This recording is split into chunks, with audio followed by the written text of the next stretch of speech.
कहते हैं धूसरपुर नाम का एक गांव है जहां पिछले 50 सालों में किसी की भी शादी नहीं हुई, क्योंकि हर बार दुल्हन की जगह कोई और आता है, इसे मरना नहीं आता।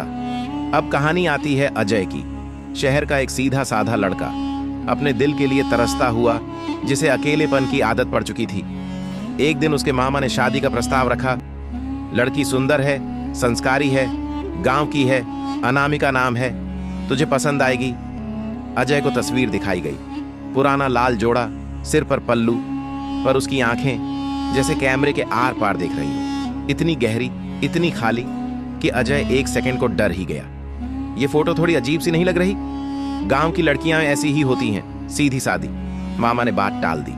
पर उसी रात अजय को सपना आया। वही लड़की लाल जोड़े में एक जंगल में खड़ी थी और कह रही थी, मत आना अजय, वरना लौट नहीं पाओगे। अजय हड़बड़ा कर उठा। पसीना पसीना हो चुका था, लेकिन उसने सपना समझकर इग्नोर कर दिया। शादी तय हो गई धूसरपुर गांव में। किसी को नहीं पता था कि ये नाम सुनते ही कुछ पुराने लोग कांप जाते हैं। शादी से 2 दिन पहले अजय अकेले गांव के लिए निकल पड़ा। जैसे जैसे वो पास आता गया, रास्ते बदलने लगे। जीपीएस सिग्नल गायब, मोबाइल नेटवर्क डाउन, और सड़कें जैसे बरसों से किसी ने इस्तेमाल ही न की हो। अचानक एक मोड़ पर एक औरत दिखाई दी, लाल जोड़े में सड़क के बीच खड़ी। अजय ने गाड़ी रोकी, झुक कर देखा। वो लड़की धीरे धीरे मुड़ रही थी और उसका चेहरा इंसानी नहीं था।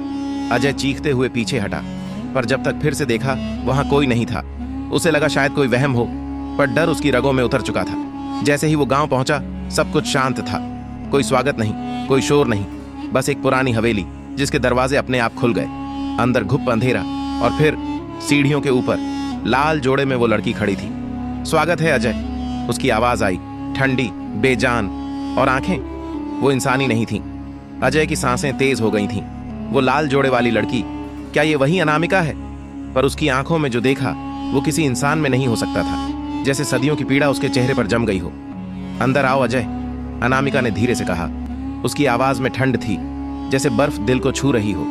अजय ने हिम्मत करके अंदर कदम रखा।